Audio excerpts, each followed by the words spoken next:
ಆತ್ಮೀಯ ಮಕ್ಕಳೇ, ನಾವೆಲ್ಲ ಮನೆಯಲ್ಲಿ ತರಕಾರಿಗಳನ್ನು ಹೆಚ್ಚುವಾಗ ನಮಗೆ ತರಕಾರಿಗಳ ಬಗ್ಗೆ ವಿಶೇಷ ಹಾಗೂ ಅದರ ಮಹತ್ವ ಗೊತ್ತಿರೋದಿಲ್ಲ. ಹಾಗಿದ್ರೆ ತರಕಾರಿಗಳ ಬಗ್ಗೆ ಸಂಪೂರ್ಣವಾಗಿ ನಾವು ತಿಳಿಬೇಕಂದ್ರೆ 7ನೇ ತರಗತಿಯ ಪಾಠ 15 ತರಕಾರಿ ಮೇಳದಲ್ಲಿ ಸಂಪೂರ್ಣ ನಾವು ತಿಳಿಬಹುದು. ನಮಗೆ ತಿಳಿದಿರುವ ವಿಷಯಗಳು ಇತರರಿಗೆ ಮನಮುಟ್ಟುವಂತೆ ಹೇಳುವುದು ಒಂದು ಕಲೆ. ಈ ತರಕಾರಿ ನಮ್ಮನ್ನು ಪರಿಚಯಿಸಿಕೊಳ್ಳುವ ಸಂದರ್ಭ ಕೂಡ ಅದೇ ರೀತಿಯಾಗಿದೆ. ಹಾಗಿದ್ರೆ ಇಂದು ನಾವು ತರಕಾರಿಯ ಮೇಳದಲ್ಲಿ ಹೋಗೋಣ. ಯಾವ್ಯಾವ ತರಕಾರಿಗಳು ಏನೇನೋ ಹೇಳ್ತಾವೆ ಕೇಳೋಣ ಬನ್ನಿ. ಅಂದು ಏಪ್ರಿಲ್ 7 ವಿಶ್ವ ಆರೋಗ್ಯ ದಿನಾಚರಣೆಯ ಅಂಗವಾಗಿ ತರಕಾರಿ ಮೇಳ ಏರ್ಪಟ್ಟಿತ್ತು. ಕಾರ್ಯಕ್ರಮದಲ್ಲಿ ತರಕಾರಿಗಳ ದಂಡೇ ಸೇರಿತ್ತು, ಗುಂಪೇ ಇತ್ತು ಅದರದು. ಎಲ್ಲಿ ನೋಡಿದರೂ ದವಸ ಧಾನ್ಯ ಹಾಗೂ ಸೊಪ್ಪು, ತರಕಾರಿ, ಹಣ್ಣು, ಹಂಪಲು, ಔಷಧಿ, ಸಸ್ಯ, ಸಾಂಬಾರ್ ಪದಾರ್ಥಗಳು ಕಲರವ ಎಲ್ಲ ಕಡೆ ಗದ್ದಲ ಮಾಡ್ತಾ ಇದ್ವು. ಅಲಂಕೃತವಾದ ವೇದಿಕೆಯ ಮೇಲೆ ಸೊಪ್ಪು ತರಕಾರಿಗಳು ಒಂದೊಂದಾಗಿಯೇ ಬಂದು ತಮ್ಮ ಗುಣ ವಿಶೇಷ ಬಗ್ಗೆ ನಿರಂಗಳವಾಗಿ ಮಾತಾಡ್ತವೆ. ಅವು ಮಾತನಾಡುವ ಕೇಳಿ ಸಭಿಕರು ಚಪ್ಪಾಳೆಗಳನ್ನು ತಡ್ತಾರೆ. ಮೊದಲಿಗೆ ಹೀರೆಕಾಯಿ ಬಂದು ಏನು ಹೇಳುತ್ತೆ ಕೇಳೋಣ. ಓ ನನ್ನ ಪ್ರೀತಿಯ ಸಹೋದರರೇ, ನಾನು ಯಾರು ಬಲ್ಲಿರಾ? ನಾನು ಯಾರು ಗೊತ್ತಾ ಅಂತ ಕೇಳುತ್ತೆ. ನನ್ನ ಮೈ ಬಣ್ಣ ಹಸಿರು, ನೋಡಿ ಮೈಯೆಲ್ಲ ಸುಕ್ಕುಗಟ್ಟಿದೆ. ನಾನು ಭಾರತದಲ್ಲಿಯೇ ಹುಟ್ಟಿದ್ದು ಚಪ್ಪರದ ಬಳಿಯಲ್ಲಿ ಜೋತು ಬೀಳುತ್ತೇನೆ. ನಾನೆಂದರೆ ನಿಮಗೆಲ್ಲ ತುಂಬ ಇಷ್ಟ. ನನ್ನ ಹೆಸರನ್ನು ಕೇಳಿದರೆ ಹಿರಿ ಹಿರಿ ಹಿಗ್ಗುತ್ತೀರಿ. ಈಗಲಾದರೂ ತಿಳಿಯುತ್ತೆ ನಾನು ಯಾರೆಂದು. ನಾನೇ ಹೀರೆಕಾಯಿ. ನನ್ನಲ್ಲಿ ಎ ಮತ್ತು ಸಿ ಅನಾಂಗದ ಜೊತೆಗೆ ಖನಿಜಾಂಶವಿದೆ. ಪಲ್ಯ, ಸಾಂಬಾರು, ಬಜ್ಜಿ, ಗೊಜ್ಜುಗಳಲ್ಲಿ ನನ್ನನ್ನು ಬಳಸ್ಕೊಳ್ತಾರೆ. ನಾನು ಜನರಿಗೆ ರುಚಿ ಮತ್ತು ಆರೋಗ್ಯವನ್ನು ನೀಡ್ತೀನಿ ಗೊತ್ತಾ ಅಂತ ಹೇಳುತ್ತೆ. ಸಭಿಕರು ಜೋರಾಗಿ ಚಪ್ಪಾಳೆಯನ್ನು ತಟ್ತಾರೆ. ಇದಾದ ನಂತರ ಬಂದದ್ದೇ ಹೂಕೋಸು. ಇಲ್ಲಿರುವ ಬಂಧುಗಳೇ, ಗೋಬಿ ಮಂಚೂರಿ ಅಂದರೆ ನಿಮಗೆಲ್ಲ ಇಷ್ಟ ಅಲ್ಲ? ನಿಮಗೂ ಇಷ್ಟ ಅಲ್ಲ ಮಕ್ಕಳೇ ಅಂತ ಈ ಗೋಬಿ ಮಂಚೂರಿಯ ಹೂಕೋಸು ಹೇಳುತ್ತೆ. ತಿಂದಿದ್ದು ನೆನಪಿದೆ, ಬಂದು ಬಾಯಲ್ಲಿ ನೀರು ಬಂದಿರಬಹುದಲ್ಲ. ಇರಲಿ, ವಿಷಯಕ್ಕೆ ಬರೋಣ ಅಂತ ಈ ಹೂಕೋಸು ತನ್ನ ಬಗ್ಗೆ ಹೇಳಿಕೊಳ್ಳುತ್ತೆ. ನಾನಿಲ್ಲದೆ ಗೋಬಿ ಮಂಚೂರಿ ಸಿದ್ಧ ಆಗುವುದೇ ಇಲ್ಲ. ನಾನು 3 ಜನ ಸಹೋದರರು, ಗೆಡ್ಡೆಕೋಸು, ಎಲೆಕೋಸು, ಹೂಕೋಸು. ನನ್ನನ್ನು ಎಲ್ಲ ಈ ಒಂದು ಗೆಡ್ಡೆಕೋಸು, ಹೂಕೋಸು ಹಾಗೂ ಎಲೆಕೋಸು ಅಂತ ಕರೀತಾರೆ.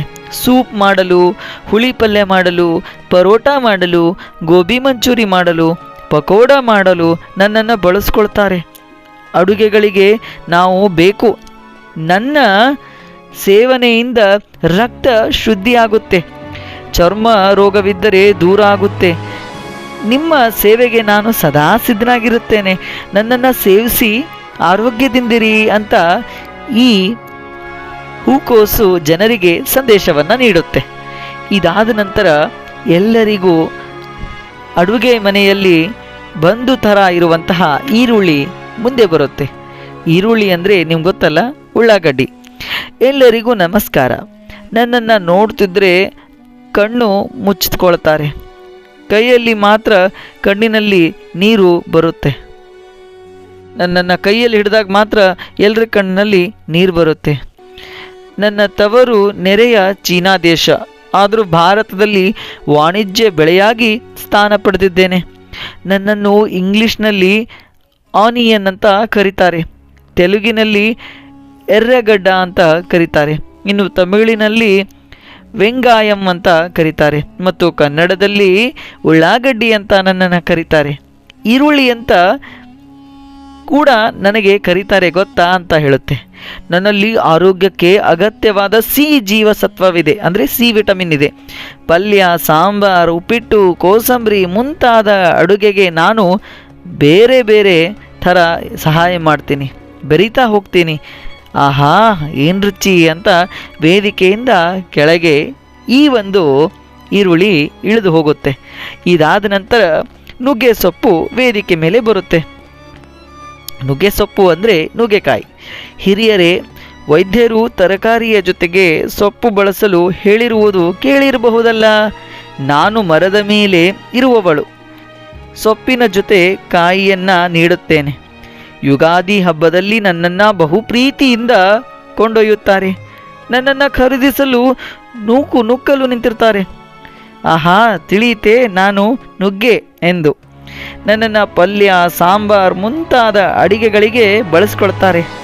ನನ್ನಲ್ಲಿ ಕಬ್ಬಿಣದ ಕ್ಯಾಲ್ಸಿಯಂ ಜೊತೆಗೆ ಎ ಮತ್ತು ಸಿ ಜೀವಸತ್ವಗಳಿವೆ. ಮಕ್ಕಳ ಬೆಳವಣಿಗೆಗೆ ನಾನು ಸಹಾಯಕಾರಿಯಾಗಿದ್ದೇನೆ. ಇರುಳುಗಣ್ಣ ತೊಂದರೆ ಇದ್ದರೆ ಅದನ್ನು ನಾನು ನಿವಾರಿಸ್ತೇನೆ. ನಿಮ್ಮ ಮನೆ ಹಾಗೂ ಶಾಲೆಯ ಆವರಣದಲ್ಲಿ ನನ್ನನ್ನು ಬೆಳೆಸ್ರಿ ಅಂತ ಹೇಳುತ್ತೆ. ಖರ್ಚಿಲ್ಲದೆ ಸದಾಕಾಲ ನುಗ್ಗೆ ಸೊಪ್ಪು, ನುಗ್ಗೆಕಾಯಿ ಕೊಡ್ತೇನೆ ಅಂತ ಭಿನ್ನ ಭಿನ್ನವಾಗಿ ವಿವರಣೆಯನ್ನು ನೀಡುತ್ತೆ. ಇನ್ನು ಸೋರೆಕಾಯಿ ನೆಕ್ಸ್ಟು ಅಂದರೆ ಮುಂದೆ ಬರುತ್ತೆ. ವೇದಿಕೆ ಮೇಲೆ ಅಜಾನುಬಾಹು ತರಕಾರಿಯೊಂದು ಏರಿತು. ಮಾನ್ಯರೇ, ನಾನು ಸೋರೆಕಾಯಿ. ನನ್ನ ತವರು ಭಾರತ.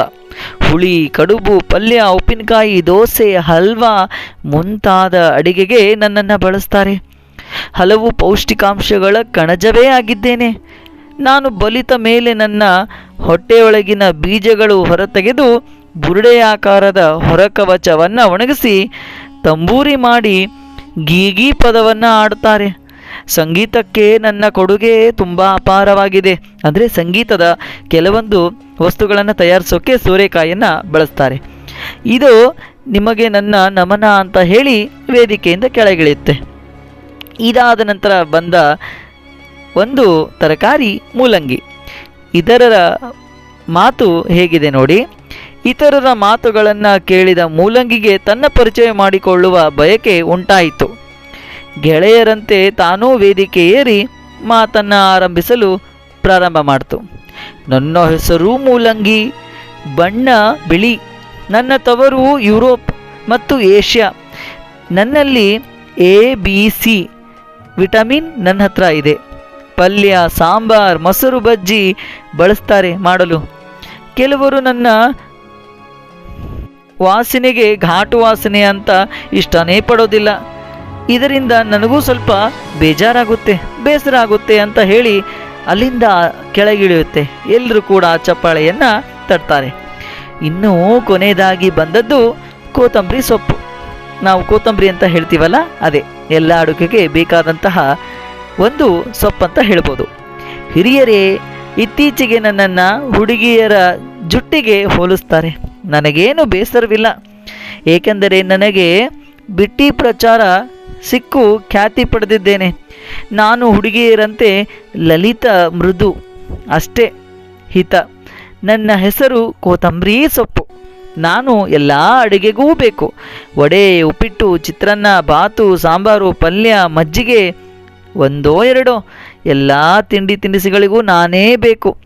ಕರಿಬೇವಿನಂತೆ ನಾನು ಸಹ ಪರಿಮಳದಿಂದ ಕೂಡಿದ್ದು ಅಡುಗೆ ರುಚಿಯನ್ನು ನಾನೇ ಹೆಚ್ಚಿಸ್ತೀನಿ.